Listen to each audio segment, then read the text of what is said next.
தமிழ் பேசும் அனைத்து ஜோதிட நேயர்களுக்கும் அன்பான வணக்கங்க. மிதுன ராசிக்கு இந்த பதிவுனால என்ன நன்மை இருக்கு அப்படின்னு யோசிக்கிறீங்களா? அதை தெரிஞ்சுக்கிறதுக்கு முன்னாடி முருகப்பெருமான மனதார வேண்டிக்கோங்க. நீங்களும் நான் சொல்ற மந்திரத்தை 3 முறை சொல்லிக்கிட்டே உங்களால முடிஞ்சதுன்னா கமெண்ட் பாக்ஸ்ல ஒரு முறை கமெண்ட் பண்ணுங்க. ஓம் முருகா போற்றி, ஓம் முருகா போற்றி, ஓம் முருகா போற்றி. என்னை ஜெயிக்க வைத்த கந்தா கடம்பா கதிர்வேலா, நீதான் இந்த மிதுன ராசிக்காரர்களை வழிநடத்தி வாழ்க்கையில செழிக்க வைக்க வேண்டும். முருகனின் காலடியை தொட்டு வணங்கி நான் இந்த பதிவை தொடங்குறேங்க. தினமும் உங்களுக்கு கிரகநிலை மாற்றத்தால் வரக்கூடிய சுப பலன்களை அறிய கட்டாயம் சப்ஸ்கிரைப் பண்ணி பெல் பட்டன் அப்புறம் ஆல் ஆப்ஷன் இருக்கும், அதையும் கொடுத்து வைங்க. ஒவ்வொரு பதிவும் உங்களைய வெற்றியடைய வைக்க வேண்டும் அப்படிங்கிற எண்ணத்துல தாங்க போடுறோம். மிதுன ராசிக்காரங்க புதுமையான சிந்தனைகளுக்கு சொந்தக்காரங்க. பூ போல மனசு, கோபத்தை மறைச்சிட்டு சிரிப்பை மட்டும் காட்டக்கூடியவங்க. எடுத்த காரியத்தை எப்படியாவது முடிச்சிடணும் அப்படிங்கிறதுக்காக கஷ்டப்பட்டு போராடக்கூடியவங்க. நல்லது கெட்டதை முழுசா தெரிஞ்சவங்க. புதன் பகவானை ராசி அதிபதியாக கொண்டவங்க. எல்லா இடங்கள்லையும் நேர்மையையும் உண்மையை மட்டுமே நம்பக்கூடியவங்க. உங்களுக்கு சொந்தமோ பந்தமோ அது தப்புனா அது தப்பு தான், வெட்டு ஒன்று துண்டு ரெண்டுன்னு பேசக்கூடியவங்க. உங்களை ஒருத்தர் பஞ்சாயத்து கூட்டிட்டு போறார் அப்படின்னா நீங்க கூட்டிட்டு போறவர் பக்கமெல்லாம் சப்போர்ட் பண்ண மாட்டீங்க. எந்த தரப்புல நியாயம் இருக்குதோ அங்கதான் நீங்க சப்போர்ட் பண்ணுவீங்க. உண்மை நியாயத்துக்கு மட்டுமே என்னன்னைக்குமே கை கொடுப்பீங்க. உண்மைக்கு புறம்பா எந்த ஒரு விஷயத்தையுமே செய்ய மாட்டீங்க. இதனால தான் மிதுன ராசிக்காரங்களுக்கு நிறைய கஷ்டங்களும் துன்பங்களும் அதிகமாகவே ஏற்பட்டு இருக்கு. தங்களுடைய கஷ்டத்தையும் கண்ணீரையும் கடுகு அளவு கூட மற்றவங்களுக்கு தெரியாம பார்த்துப்பாங்க. இதனால பார்க்குறவங்க எல்லாருமே மிதுன ராசியா இவங்களுக்கு என்னப்பா சூப்பரா இருக்காங்க, இவங்களுக்கு என்ன குறைச்சல் அப்படின்னு தான் நினைச்சிட்டு இருக்காங்க. ஆனா சாப்பாட்டுக்கு கூட கஷ்டப்படுறது உங்களுக்கு மட்டும் தாங்க தெரியும். கஷ்ட காலத்துல திரும்பி பார்க்க கூட ஆள் கிடையாது. ஏதோ தட்டு தடுமாறி எந்திரிச்சு நிக்கிறப்போ உங்களை குறை சொல்றதுக்குன்னே நிறைய பேர் தேடி வருவாங்க. உங்க சொந்தக்காரங்க நண்பர்களுக்கு ஒரு தேவை இருக்குதுன்னா மட்டும்தான் உங்ககிட்ட வருவாங்க. அந்த தேவை முடிஞ்ச உடனே உங்களை தூக்கி போட்டுருவாங்க. மறுபடியும் அவங்க வந்து உங்ககிட்ட உதவின்னு கேட்பாங்க. அவங்க உங்களுக்கு முன்னாடி பண்ண துரோகத்தை எல்லாமே மறந்துட்டு மீண்டும் அவங்களுக்காக உதவி செஞ்சு ஏமாறக்கூடியவங்க தான் நீங்க. கடந்த காலகட்டங்களில் தங்களுடைய வாழ்க்கையில நீங்க நல்லது நடக்க போதுன்னு நினைச்சிட்டு இருந்திருப்பீங்க. ஆனா உங்களுக்கு அந்த டைம்ல ஒரு மிகப்பெரிய ஏமாற்றம் தான். இந்த ஜென்மசனி மூலமா நிறைய பிரச்சனைகளும் கஷ்டங்களும் மட்டுமே உங்க வாழ்க்கையில அதிகப்படியாவே ஏற்பட்டு இருந்திருக்குங்க. மிதுன ராசிக்காரங்க சொந்த பந்தத்தை இழந்தாங்க, சொத்துக்களை இழந்தாங்க, தங்களுக்கு நெருக்கமாக இருக்கக்கூடிய உறவுகளையுமே இழந்தாங்க. கடைசியா நான் மட்டும்தான் எல்லாத்தையுமே இழந்துட்டு நிற்கிறதா இருக்குது, எனக்கு உயிர் வாழவே பிடிக்கலன்னு சொல்லிட்டு இருக்காங்க. இதுக்கு மேலே என்னால் வாழவே முடியல சாமி, தயவு செஞ்சு என்னை வந்து உன் கூடையே கூட்டிட்டு போயிரு. நான் இவ்வளவு கஷ்டப்பட்டதுக்கு அப்புறம் எனக்கு வாழ்க்கையில் வாழணுங்கிற எண்ணம் சுத்தமாகவே போயிருச்சு. உங்கள் மனசில் கவலையும் துன்பமும் தான் அதிகமாகவே இருக்குதுங்க. நீங்கள் செய்யக்கூடிய ஒவ்வொரு விஷயத்தையுமே தடுப்பதற்கும் உங்களை அவமானப்படுத்துவதற்கும் இங்கே நிறைய நபர்கள் வந்து முயற்சி பண்ணிட்டு இருக்காங்க. இது எல்லாமே தெரிஞ்சுமே கூட நீங்க என்னமோ பண்ணுங்க எனக்கு என்ன வந்துச்சு அப்படின்னு தன்னுடைய வேலையில மட்டும் என்னைக்குமே குறிக்கோளா இருக்கவங்க தான் நீங்க. ஏன் எனக்கு மட்டும் ஏன் இவ்வளவு கஷ்டம் வருது, என்னோட வாழ்க்கையில நான் யாருக்குமே கெடுதலையோ கஷ்டத்தையோ துன்பத்தையோ கொடுத்ததில்லை, எனக்கு மட்டும் ஏன் இந்த மாதிரி எல்லாம் நடக்குது அப்படின்னு தான் பெரும்பாலான மிதுன ராசிக்காரங்க சொல்லிட்டு இருக்கீங்க. உங்களுக்கு பிரச்சனைங்கிறது வரும், அது கொஞ்ச நாள் இருக்கும், அதுக்கப்புறம் இந்த பிரச்சனை போயிடும். இந்த மாதிரி பிரச்சனை வரும் போகும் அப்படிங்கிற நிலைமையில தான் நிறைய நபர்கள் வாழ்ந்துட்டு இருக்கீங்க. நீங்க என்னதான் பிரச்சனையை தவிர்த்தாலும் ஏதாவது ஒரு சூழல்ல உங்களை நோக்கி பிரச்சனையும் கஷ்டமும் வந்துக்கிட்டாங்க இருக்கு. ஆனா இனி வரக்கூடிய நாட்கள்ல உங்களுக்கு இன்பத்தையும் மகிழ்ச்சியை மட்டுமே தரக்கூடிய ஒரு காலகட்டமாகவே அமைஞ்சிருக்குது. இதனால் வரைக்கும் நடந்த கெட்ட விஷயத்தை எல்லாமே விட்டுருங்க. இனி வரக்கூடிய நாட்களில் உங்களுக்கு எப்படிப்பட்ட நன்மைகள் நடக்க போகுது அப்படிங்கிறத நம்ம தொடர்ந்து பார்க்க போகிறோம். இந்த 2025 கிட்டத்தட்ட 10 மாதங்கள் அப்படிங்கிறது முழுவதுமாக முடிய போகுது. இந்த 10 மாதங்களும் நிறைய கஷ்ட துன்பங்கள் மட்டுமே பெரும்பாலும் மிதுனராசிக்காரங்க சந்திச்சிருப்பீங்க. எங்கள் வாழ்க்கை எப்படி எப்படியோ போயிருமோ, எங்கள் வாழ்க்கையில் மாறுதலே வராதா சாமி அப்படின்னு தான் நிறைய நபர்கள் கேட்டுட்ருக்கீங்க. இனி வரக்கூடிய இந்த 2025 கடைசி 2 மாதங்களும் 2026 முதல் 4 மாதங்களை பொறுத்த வரைக்கும் இந்த இடைப்பட்ட 6 மாதங்களை பொறுத்த வரைக்கும் நல்ல ஒரு ராஜயோகத்தை கொண்டுள்ள ஒரு நாட்களாகவே பார்க்கப்படுதுங்க. இந்த வீடியோ பதிவில் நம்ம நவம்பர் மாத பலன்களை பற்றி பார்க்க போறோங்க. அது கூடவே நட்சத்திர பலன்களை பார்க்கும்போது உங்களுக்கு கூடுதல் விவரங்களா இருக்கும். அந்த வகையில் உங்களுக்கு கிரக நிலைகள்னு பார்த்தோம்னா தன வாக்கு குடும்பஸ்தானத்தில் குரு பகவானும், தைரிய வீரிய ஸ்தானத்தில் கேது பகவானும், சுகஸ்தானத்தில் சுக்கிர பகவானும், ரண ருண ரோகஸ்தானத்தில் செவ்வாய் பகவானும், பஞ்சம பூர்வ புண்ணிய ஸ்தானத்தில் சூரிய பகவானும், புதன் பகவான் பகவானும் கூட்டணியில் இருக்காங்க. பாக்கியஸ்தானத்தில் சனி பகவானும் ராகு பகவானும் கூட்டணியில் இருக்காங்க. இப்படி கிரக நிலைகள் இருக்குதுங்க. சூரியன் சுக்கிரன் இணைந்து மூல திரிகோண வீட்டில் இருக்காங்க. இதில் சூரியன் நீச்சம் அடைந்ததாலும் நீச்சபங்க ராஜயோகம் அங்கே உருவாகி இருக்குதுங்க. மேலும் சுக்கிரன் புதன் இணைந்து லக்ஷ்மி நாராயண யோகத்தை தரப்போறாங்க. சூரிய பகவான் 16ஆம் தேதிக்கு பிறகு செவ்வாயின் வீடான விருச்ச ராசிக்கு பயிற்சி ஆகிறாருங்க. அதே வீட்டில் 26ஆம் தேதிக்கு பிறகு சுக்கிர பயிற்சி ஆகிறார். ஏற்கனவே அங்கு செவ்வாய் ஆட்சி பலத்துடன் இருக்கிறார். தவிர குருவின் பார்வையும் இருக்குதுங்க. உங்களுக்கு சனியுடைய வக்ர பயிற்சியும் குருவுடைய வக்ர பயிற்சியும் சூரிய பயிற்சியும் சுக்கிர பயிற்சியும் இந்த 4 ராஜகிரகங்களுடைய ஒட்டுமொத்த பயிற்சியும் வரக்கூடிய நாட்களில் உங்களுக்கு முழுவதுமாகவே கிடைக்க போகுது. அதில் குறிப்பாக பார்த்தீங்கன்னா உங்களுக்கு இந்த சனியுடைய வக்ர நிவர்த்தி தான். ஏன்னா இதுதான் உங்களுக்கு நல்ல ஒரு முன்னேற்றத்தை தரக்கூடிய ஒரு பயிற்சியாக பார்க்கப்படுது. இத்தனை நாட்களாக மைனஸாக மட்டுமே செயல்பட்டு கொண்டிருந்த சனி பகவான் இனி வரக்கூடிய ஒரு 6 மாத காலகட்டங்களுக்கு உங்களுக்கு முழுவதுமாகவே பிளஸ்ஸாக மட்டுமே செயல்பட போறார். இதன் மூலமாக கடந்த காலகட்டங்களில் உங்கள் வாழ்க்கையில் நீங்கள் எதையெல்லாமே இழந்துட்டு கஷ்டப்பட்டு வருத்தப்பட்டு இருக்கீங்களோ அது அனைத்தும் பெறக்கூடிய ஒரு காலகட்டமாகவே பார்க்கப்படுது. அடுத்ததான் பார்த்தீங்கன்னா குருவுடைய வக்ர நிவர்த்தி. ஏன்னா குரு பயிற்சியானது மே மாதமே ஸ்டார்ட் ஆயிடுச்சு. ஆனால் மிதுன ராசிக்கு இதன் மூலமாக எந்த ஒரு பலனுமே கிடைக்கவே இல்லைங்க. இப்போ உங்களுடைய ராசியில் 8ஆம் இடத்துக்கு பார்த்தீங்கன்னா குரு பகவான் வராருங்க. இதன் மூலமாக ஒட்டுமொத்த குரு பயிற்சி பலன்களும் உங்களுக்கு முழுமையாக கிடைக்க போகுது. இதன் மூலமாக பொருளாதாரத்தில் நல்ல ஒரு முன்னேற்றம் அப்படிங்கிறது விரைவில் உங்கள் வாழ்க்கையில் எதிர்பார்க்கலாங்க. அடுத்ததான் பார்த்தீங்கன்னா சுக்கிர பயிற்சி. ஏன்னா போன மாதம் பார்த்தீங்கன்னா சுக்கிர பகவான் உங்களுடைய ரிஷபராசி வீட்டிலிருந்து மிதுன ராசி வீட்டுக்கு வந்திருக்கார். இதன் மூலமாக ஒட்டுமொத்த சுக்கிர பயிற்சி பலன்களும் உங்களுக்கு முழுமையாக கிடைக்க போகுது. உங்களுக்கு கிடைத்தது போக தான் மீதி இருக்கக்கூடிய பலன்கள் பார்த்தீங்கன்னா மற்ற ராசிக்காரங்களுக்கு கிடைக்க போகுது. இதன் மூலமாக உங்களுக்கு கூடுதல் முன்னேற்றம் அப்படிங்கிறது நிச்சயமாக எதிர்பார்க்கலாங்க. கடந்த காலகட்டங்களில் நல்ல ஒரு வேலைங்கிறது கிடைச்சிருக்காது. ஏதோ ஒரு கிடைக்கிற வேலைக்கு ஒரு 10,000 சம்பளத்துக்கோ 15,000 சம்பளத்துக்கோ பிடிக்காத ஒரு வேலையை குடும்ப கஷ்டத்துக்காக வேற வழியே இல்லாமல் செஞ்சுட்டு இருந்திருப்பீங்க. ஆனால் இனி வரக்கூடிய நாட்களில் நீங்கள் படித்த படிப்புக்கு ஏற்ற மாதிரியும் உங்களுக்கு பிடிச்ச மாதிரியும் நீங்கள் ஒரு அரசாங்க வேலைக்கு ட்ரை பண்ணாலும் சரி, ஒரு ஐடி ஜாபோ பிரைவேட் ஜாபோ பேங்க் ஜாபோ நீங்கள் எங்கே வேலைக்கு ட்ரை பண்ணாலும் அந்த ஜாப் அப்படிங்கிறது உங்களுக்கு நிச்சயமாக கிடைக்க போகுதுங்க. கோர்ட்டு கேஸின் ரொம்ப நாட்டில் அலைஞ்சிட்டு இருக்க நபர்களுக்கு விரைவில் உங்களுக்கு சாதகமாகவே தீர்ப்பு வரும். சொத்து பிரச்சனையும் உங்களுக்கு சாதகமாகவே முடியும். சனி பகவானுடைய பார்வை உங்களுக்கு நேரடியாகவே இருக்குது. இதன் மூலம் வருமானம் அப்படிங்கிறது பல வழிகளில் வரும். தொழிலில் லாபம் சற்று அதிகமாகவே கிடைக்கும். அரசியல்வாதிகளை பொறுத்த வரைக்கும் புதிய பொறுப்புகள் புதிய பதவிகள் எல்லாமே தானாகவே உங்களை வந்து சேரும்.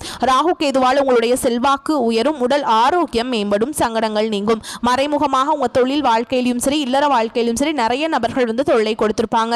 இனி அவங்களுடைய தொந்தரவுங்கிறது முழுவதுமாகவே இருக்காதுங்க. கடந்த காலகட்டங்களில் நீங்களும் ஒரு கம்பெனியில் இரவு பகல் பார்க்காம உழைச்சிட்டு இருந்திருப்பீங்க. உங்களுடைய சொந்த கம்பெனியாக நினைச்சு வேலை செஞ்சிருப்பீங்க. ஆனால் உங்களுக்கு இது நாள் வரைக்கும் சரியான ஒரு அங்கீகாரம் அப்படிங்கிறது கிடைச்சிருக்காது. உங்களுக்கு அப்புறமோ இல்லை உங்க கூடயோ நிறைய நபர்கள் வேலைக்கு வந்திருப்பாங்க. அவங்களுக்கு நல்ல ஹையரான ஒரு பொசிஷனுக்குலாம் போயிருப்பாங்க. ஆனால் நீங்கள் எப்படி வேலைக்கு போனீங்களோ அதே மாதிரி தான் இன்னைக்கு வரைக்குமே இருந்திருப்பீங்க. இனி வரக்கூடிய நாட்களில் உங்களுக்கு சம்பள உயர்வு பதவி உயர்வு உங்களுக்கு மேலே இருக்கக்கூடிய அதிகாரிகளுடைய ஆதரவு முதற்கொண்டு உங்களுக்கு கிடைக்க போகுதுங்க. இனி உங்கள் வார்த்தைக்கு மதிப்பு மரியாதை கிடைக்கும். அந்தஸ்தில் நீங்கள் எதிர்பார்த்த உயர்வுக்கு போக போகிறீங்க. இனி நினச்சது எல்லாமே நடக்கும். தொழில் வியாபார தடைகள் அனைத்தும் விலகும். லாபம் அதிகமாக கிடைக்கும். முன்னேற்றம் உண்டாகும். வரவேண்டிய பணம் விரைவில் கைக்கு வந்து சேரும். குடும்பத்தில் நெருக்கடிகள் விலகும். செல்வாக்கு அந்தஸ்து உயரும். வெளிநாட்டு முயற்சிகள் வெற்றியை தரும். தெய்வ சிந்தனை அதிகமாகும். பெரியோர்களுடைய உதவிகள் கிடைக்கும். உறவுகளில் இருந்த சண்டை சச்சரவு முழுவதுமாகவே விலகும். புதிய நண்பர்கள் உங்களுக்கு உதவி செய்வாங்க. தொழிலில் ஏற்பட்ட நெருக்கடிகள் நீங்கும். முடங்கி கிடந்த நிறுவனங்கள் மீண்டும் இயங்கும். வியாபாரத்தில் எதிர்பார்த்த லாபம் கிடைக்கும். புதிய தொழில் தொடங்கக்கூடிய முயற்சிகள் கண்டிப்பாக உங்களுக்கு வெற்றியை தரும். கடந்த காலகட்டங்களில் திருமண நிலை அப்படிங்கிறது மிதுன ராசிக்காரங்களுக்கு நிறைய பிரச்சனையுமே சிக்கலையுமே பெரும்பாலும் சந்திச்சிருப்பீங்க. இதில் குறிப்பாக பார்த்தீங்கன்னா பெண்களுக்கு ஏதாவது ஒரு வகையில் எளிமையாக திருமணம் அப்படிங்கிறது அடைஞ்சிருது. ஆனால் ஆண்கள் தான் ரொம்ப ரொம்ப பாவம். ஏண்டா மிதுன ராசியில் பிறந்தோம் வேற ஏதாவது ராசியில் பிறந்திருந்தா கூட இந்நேரத்துக்கு கல்யாணமாவது அடைஞ்சிருக்குமே. வயது பார்த்தீங்கன்னா 30 33 35 38 வயது வரைக்குமே ஆகியுமே நாங்கள் திருமண நிலை அடையாமல் இன்னைக்கு வரைக்குமே கஷ்டப்பட்டுட்டு இருக்கோம் அப்படின்னு நிறைய ஆண்கள் சொல்றீங்க. கண்டிப்பாக வரக்கூடிய ஒரு 6 மாதங்களுக்குள்ள நீங்கள் எதிர்பார்த்த மாதிரியே நல்ல ஒரு வரன் அப்படிங்கிறது உங்களுக்கு வாழ்க்கை துணையாக விரைவில் வந்து அமைய போறாங்க. வாழ்க்கை துணையை இழந்த மிதுனராசி ஆண்களோ பெண்களோ அடுத்து வந்து 2வது திருமணம் அதாவது செகண்ட் மேரேஜ் பண்ணலாமா வேண்டாமா அப்படிங்கிற ஒரு மிகப்பெரிய குழப்பத்தில் இருப்பீங்க. அப்படி 2வது திருமணம் பண்ணும்போது சொந்தக்காரங்க தப்பா பேசிடுவாங்களா, ஊர்க்காரங்க தப்பா நினைச்சிருவாங்களா, அவங்க என்ன நினைப்பாங்க இவங்க என்ன நினைப்பாங்க அப்படின்ட்டு நிறைய நபர்கள் வந்து 2வது திருமணத்தை பற்றி யோசிக்காமல் இருக்கீங்க. இப்போ இருக்கக்கூடிய பொருளாதார சூழலும் இப்போ இருக்கக்கூடிய காலகட்டத்தையும் வச்சு பார்க்கும்போது ஒரு சிங்கிள் பேரண்டால் இந்த சொசைட்டியில் சர்வே பண்ணுறது ரொம்ப ரொம்ப கஷ்டங்க. நீங்கள் எதிர்பார்த்த மாதிரியே நல்ல ஒரு மறுவாழ்க்கை அப்படிங்கிறது விரைவில் உங்களுக்கு அமையும். குழந்தை பாக்கியத்துக்காக எங்கள் மிதுன ராசி நேயர்கள் பார்த்தீங்கன்னா எங்களுக்கு மேரேஜ் ஆகி 3 வருஷம் ஆகுது சாமி, 5 வருஷம் ஆகுது, 8 வருஷம் ஆகுது, நாங்களும் போகாத ஹாஸ்பிட்டல் இல்லை, பார்க்காத ட்ரீட்மெண்ட் இல்லை, வாரத்தில் 3 நாள் நாள் முருகர் கோவிலுக்கு போய் வழிபாடு செஞ்சுட்டு வந்துட்டு இருக்கோம், ஆனால் எங்களுக்கு குழந்தை பாக்கியமே இல்லை சாமி அப்படின்னு தான் நிறைய நபர்கள் சொல்லிட்டு இருக்கீங்க. கண்டிப்பாக வரக்கூடிய ஒரு 6 மாதங்களுக்குள்ள நிச்சயமாக உங்களுக்கு குழந்தை பாக்கியம் அப்படிங்கிறது விரைவில் உண்டாகும். பிரிந்திருக்கக்கூடிய கணவன் மனைவி எல்லாமே பார்த்தீங்கன்னா டிவோர்ஸ்க்காக அப்ளை பண்ணி வெயிட் பண்ணிட்டு இருப்பீங்க. நீங்கள் மீண்டும் ஒரு முறை நேரில் சந்திச்சு பேசக்கூடிய வாய்ப்பு கிடைக்கும் பட்சத்தில் அந்த டிவோர்ஸ் எல்லாமே அப்ளை பண்ணியிருந்தாலும் அதை எல்லாமே கேன்சல் பண்ணிட்டு மீண்டும் இருவரும் ஒன்றாக இணைந்து வாழ்வீங்க. கடந்த காலகட்டங்களில் காதல் அதிகமான தோல்விகளை மட்டுமே சந்திச்ச ராசின்னு பார்த்தீங்கன்னா அது முழுக்க மிதுன ராசிக்காரங்க தான். ஏன்னா அந்த டைமில் நல்லா லவ் பண்ணிட்டு இருந்திருப்பீங்க. திடீர்னு ஒரு சண்டை சச்சரவு ஈகோ பிரச்சனை மூலமாக அந்த லவ் பிரேக்கப் ஆயிருக்கும். இல்லை வீட்டில் போய் சொல்லும்போது பெற்றோர்கள் உங்களுடைய காதலுக்கு தடையாக இருந்திருப்பாங்க. வேற ஜாதியாக இருக்குது, வேற நல்ல ஃபேமிலியாக தெரியல, வசதி இல்லை, ஏதோ ரீசன்லாம் சொல்லி தட்டி கழிச்சிருப்பாங்க. ஆனால் இனி வரக்கூடிய நாட்களில் உங்களுடைய காதலை வெளிப்படுத்தும் போது அந்த காதல் கண்டிப்பாக கைகூடும். வீட்டில் போய் சொல்லும்போது பெற்றோர்களை உங்களுக்கு முன்னாடி நின்று திருமணம் செய்து வைக்கக்கூடிய வாய்ப்புகளும் அதிகமாகவே உள்ளது. இனி வரக்கூடிய நாட்களில் கடினமான காரியத்தையுமே சுலபமாக செஞ்சு முடிச்சிருவீங்க. உங்கள் எளிமையான பேச்சு திறமையால் நீங்கள் அனைவரையுமே கவர்ந்திருப்பீங்க. சமூகத்தில் உங்கள் பெயருக்கும் புகழுக்கும் படிப்படியாக முன்னேற்றம் வரப்போகுது. சிலருக்கு படிப்பதற்காகவும் வேலை விஷயமாகவும் தொழில் விஷயமாகவும் வெளியூர் வெளிநாடு போகக்கூடிய வாய்ப்புகள் எல்லாமே கிடைக்க போகுது. உங்கள் குடும்பத்தில் கடந்த காலகட்டங்களில் எந்த ஒரு சுப நிகழ்ச்சியுமே நடந்திருக்காது. இதை நினைச்சு வீட்டில் இருக்கக்கூடிய பெரியவங்க எல்லாமே ரொம்பவே வருத்தப்பட்டு இருந்திருப்பாங்க. இனி வரக்கூடிய நாட்களும் உங்கள் குடும்பத்தில் திருமணம், சீமந்தம், புதிதாக வீடு கட்ட ஆரம்பிப்பீங்க. கிரகப்பிரவேசம் போன்ற சுப நிகழ்ச்சிகள் எல்லாமே தொடர்ந்து நடக்க போகுது. சிலர் புதிதாக தொழில் தொடங்குற முயற்சி பண்ணுவீங்க. அந்த முயற்சிக்கு எதிர்பார்த்த உதவிகள் உங்களுக்கு விரைவில் கிடைக்கும். மிதுன ராசியை பொறுத்த வரைக்கும் நீங்கள் ஆண்களோ பெண்களோ அரசு வேலையோ தனியார் வேலையோ கூலி வேலையோ நீங்கள் எதிர்பாராத வருமானம் அப்படிங்கிறது உங்களுக்கு இரட்டிப்பு மடங்காக கிடைக்க போகுது. சேமிப்பு அப்படிங்கிறது பல மடங்காக உயரப்போகுதுங்க. இதன் மூலமாக கடந்த காலகட்டங்களில் ஏற்பட்ட கடன் பிரச்சனை அனைத்தும் வரக்கூடிய நாட்களில் உங்களுக்கு முழுவதுமாகவே நிவர்த்தியாக போகுது. நீங்கள் இப்போ ஒரு மிதுனராசிக்காரங்களை பார்த்து கேட்டிங்க அப்படின்னா எனக்கு 3 லட்சம் இருக்குதுங்க, 5 லட்சம் இருக்குதுங்க, 10 லட்சம் இருக்குதுங்கன்னு சொல்லுவாங்க. கடன் இல்லாத மிதுனராசிக்காரங்களை நீங்கள் பார்க்குறது ரொம்ப கஷ்டங்க. இந்த 2025 முடிஞ்சு 2026 நீங்கள் அடியெடுத்து வைக்கிறதுக்குள்ள அனைத்து விதமான கடன் பிரச்சனையும் வரக்கூடிய நாட்களில் உங்களுக்கு முழுவதுமாக நிவர்த்தியாக போகுது. இனி உங்களுடைய வளர்ச்சி அப்படிங்கிறது யாருமே எதிர்பார்க்காத அளவுக்கு ஒரு மிகப்பெரிய ஒரு அசுர வளர்ச்சியாக இருக்க போகுது. உங்களுடைய நண்பர்கள், உங்களுடைய சொந்தக்காரங்க, உங்களுடைய குடும்ப உறவுகளே உங்களுக்கு எதிரிகளாகவும் துரோகிகளாகவும் மாறக்கூடிய வாய்ப்புகள் அதிகமாகவே உள்ளது. உங்களுடைய வளர்ச்சியை கண்டு அவர்களே உங்களுக்கு குளிப்பறிக்கக்கூடிய வாய்ப்புகளும் அதிகமாக உள்ளது. தவறான உறவு, தவறான நண்பர்கள் என்று தெரிந்தால் உடனடியாக அவர்களை விட்டு கொஞ்ச நாட்கள் மட்டும் விலகி இருப்பது மிதுன ராசிக்கு ரொம்ப நல்லதுங்க. மிதுன ராசி மற்றும் மிதுன லக்னத்திற்கு இந்த காலகட்டம் அருமையாக இருக்கும். ராசி அதிபதி புதன் சுக்கிரனுடன் இணைந்திருக்கிறார். கிட்டத்தட்ட மாதம் முழுவதுமே புதன் நல்ல நிலையில தாங்க இருக்காரு. சுபகிரகமான சுக்கிரனுடன் இணைந்திருப்பது கூடுதல் நற்பலன்களை தரும். லக்ஷ்மி நாராயண யோகம் கிடைப்பதால் சொந்த வீடு, நிலம், ஆடை, ஆபரணம் உள்ளிட்ட சொத்து சேர்க்கை இருக்கும். 5ஆம் இடமான இஷ்ட தெய்வம், குலதெய்வம் இடத்துல ராசி அதிபதி இருக்காருங்க. இதனால் கடவுளின் ஆசீர்வாதம் நிச்சயமா உண்டுங்க. குடும்பத்தில் இருந்த பிரச்சனைகள் தீர்ந்து நிம்மதி கிடைக்கும். திடீர் அதிர்ஷ்டம், திடீர் பணவரவு நிச்சயமா உண்டு. சீரான பணப்புழக்கத்தால் பொருளாதாரம் ஏற்றமடையும். கடந்த காலங்களில் இருந்த பெயர், புகழ், அந்தஸ்து, பணம், சொத்து எல்லாவற்றையும் மீட்டெடுக்கும் மாதமாக இருக்கும். இழுபறியாக இருந்த காரியங்கள் நிவர்த்தியாகி மனதில் நினைத்தவை ஒவ்வொன்றாக நடைபெறும். நிதி வழக்கு காரணமாக நின்றிருந்த வீட்டு கட்டுமான பணிகள் மீண்டும் நடைபெறும். ஆரோக்கியத்திலிருந்து வந்த தொந்தரவுகள் நீங்கி உடல் நலன் சிறப்பாக இருக்கும். மனதில் தைரியம், தன்னம்பிக்கை அதிகரித்து எதிலும் ஒரு கை பார்த்தலாம் அப்படிங்கிற துணிந்து இறங்கி வெற்றி பெறுவீங்க. கல்வியில முன்னேற்றம் காணப்படும். உத்தியோகத்தில் இருந்த பிரச்சனைகள் நீங்கும். உத்தியோகத்தில் நீங்க எதிர்பார்த்தபடியான மாற்றங்கள், சிலருக்கு நல்ல உத்தியோகம் கிடைப்பதற்கான வாய்ப்பு இருக்குதுங்க. வம்பு வழக்குகள்ல சாதகமான தீர்ப்பு கிடைக்கும். உங்களின் எதிரிகளை வீழ்த்தி தடம் பதிப்பீங்க. பயணங்களால் ஆதாயம் உண்டு. நீலகாலமாக திட்டமிட்ட விஷயங்களை நிறைவேற்ற இது சரியான காலகட்டம். உங்கள் ராசி அதிபதி இடையில் சில நாட்கள் வக்ர நிலை அடைகிறாருங்க. எனவே கோபத்தை குறைத்து கொண்டு எல்லாவற்றிலும் நிதானத்தை கடைபிடிக்க வேண்டும். மனதில் மாறுபட்ட சிந்தனைகள் ஓடும். எனவே தெளிவாக சிந்தித்து முடிவெடுக்க வேண்டும். உங்கள் வீட்டு அருகில் உள்ள பெருமாள் கோயிலுக்கு சென்று வழிபடுவது அற்புதமான மாற்றங்களை கொடுக்கும். மேலும் உங்களை பொறுத்த வரைக்கும் விரிவான பலன்களை பார்க்கலாங்க. பொருளாதார முன்னேற்றம், பணவரவுல திருப்தி ஆகியவை இருக்கும். எடுத்த காரியத்தை சிறப்பாக செய்து முடிப்பீங்க. உடல் ஆரோக்கியம் உண்டாகும். வழக்குகளில் சாதகமான போக்கு காணப்படும். தொழில் வியாபாரத்தில் இருந்த தோய்வு நீங்கி வேகம் பிடிக்கும். எதிர்பார்த்த ஆர்டர் கிடைக்கும். லாபம் கூடும்.